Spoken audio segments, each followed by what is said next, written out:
I know it was that many people in front of me. All right, guys, go ahead with questions for Micah.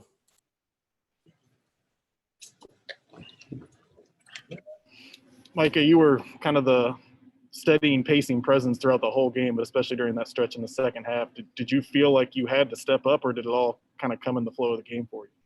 Yeah, like you just said, it just came to the flow of the game. I mean, I was just playing my game and just taking whatever the defense was giving me. What changed there at the 8-minute mark? We know that we had to get some defensively stops. We just knew like all of us forget the offense, so all of us just play defense as a team. We look out for each other on the defensive end, and then it just take care of itself offensively. You held them to 8 points. You talk about defense. You held them to 8 points over the final 11 minutes of the game. Was it anything different, or was it just effort and, just turning up the intensity and looking to do what you guys are supposed to do? Yeah, it was honestly just the effort. JD came in and gave us a good spark. He had a lot of energy. So it was definitely just, I don't know, we just all knew. I just feel like it was a spark. We all knew like these last 8 minutes was crucial, and we all had to sit down and get a stops after stops. How much did Keith getting in foul trouble early kind of just throw off your entire rhythm as a team? Yeah, I mean, I've been through it too. Like when you're in foul trouble, it's kind of hard to get the flow of the game, and get going. It's a lot going on, but we already know by Sunday when he come back, he's gonna be fine, and when he's not in foul trouble, we'll be better as a team.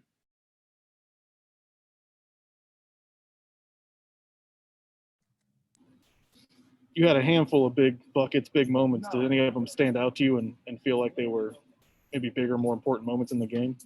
I mean, just the three, I say that was like a good spark. I usually make my threes. I wasn't really making them, so and my teammates, I just want to thank my teammates and them. They was like, just keep shooting. One of them gonna fall. And that was the big one. And I just knew like, I don't know, that was just like a spark for the team. So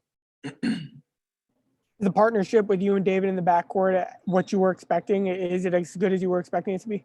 Yeah, me and Dave, we would speak sometimes in the off season and stuff, but he's a great player, great floor general. He finds his teammates and he defends like no one in the country. Like he defends. So that's a big part. We both defend, so it's gonna be tough for a lot of teams in the backcourt once we start getting going. How much more do you think you have an understanding of, when you're on the ball, when you're off the ball, when to attack, when to facilitate?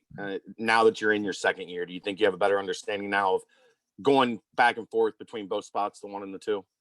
Yeah, I definitely just last year I learned so much. I soaked up a lot of things, and like now I just feel like a little more comfortable, and just knowing just take what the defense give me, don't try to do too much, and like just play my game. So yeah, that's just the biggest thing, just playing your game. Don't try to do too much.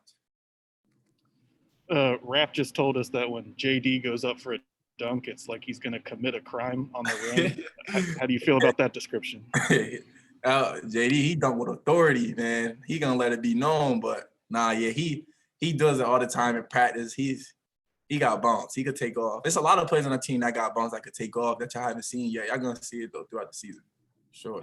I'm guessing JD's always, it's not just during the game. He's always like that, isn't he? Always fired up. He's hyper.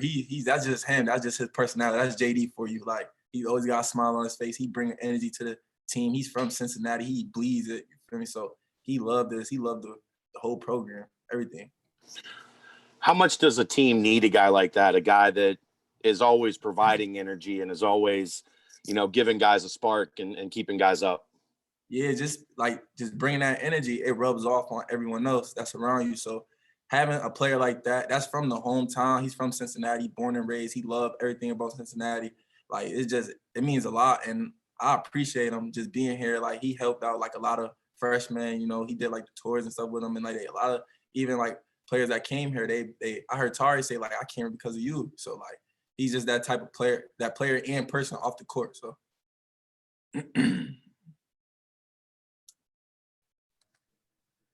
You mentioned Sunday how big is that game? Normally, you two don't face off this early in the season, but ESPN, national audience, how big is Sunday for you guys? Yeah, it's gonna be a big game. They beat us last year by a lot. So, but we treating it just like any other game. We know it's a big game, and we're gonna get back in practice and just focus on the things that we gotta do to prepare for that game on Sunday. Anything else for Micah? All right, guys. Thanks, Micah. I appreciate you. Thanks, guys. Micah. Thanks, Coach Appreciate will it. be in shortly. Thank you.